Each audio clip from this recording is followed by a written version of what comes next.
Ukraine's Defense Minister Alexei Reznikov said in a statement that the state supports the defense industry to provide potential new recruits. "We are focused on meeting the needs of the 1 million people who will face the enemy," he wrote. He also said that 1,500 Ukrainian soldiers are already training or will begin to master Western weapons and will return as instructors, Alexei Reznikov made. Very important statements.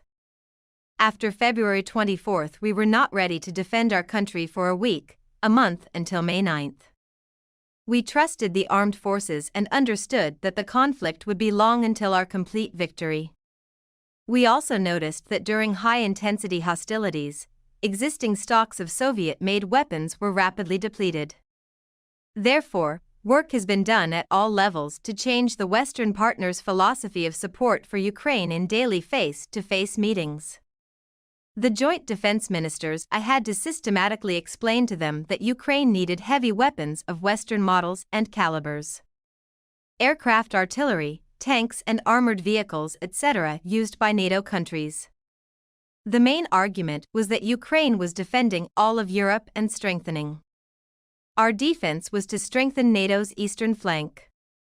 It is therefore in the common interest to ensure the de facto interoperability of the Allied armies with the Ukrainian defense forces. Eventually, there was a tectonic shift. Ukraine completed the integration path in the field of defense, which it has not been able to overcome for 30 years. Within a month, we already receive heavy weapons from our partners. In particular, the American 155 M777 howitzer is already working in front. 3 months ago, this was considered impossible.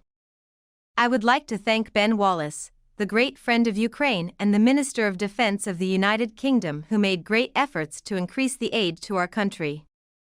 On his initiative, a major donor conference was convened in late March, an important step in establishing a common position among European partners and accelerating de facto security integration with Ukraine.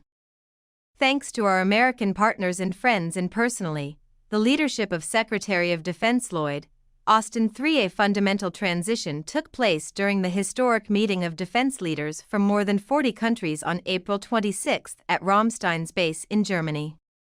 Shocked by the brutality of the Russian invaders on our lands, the free world has set a new common goal: not to stop, but to defeat the Kremlin.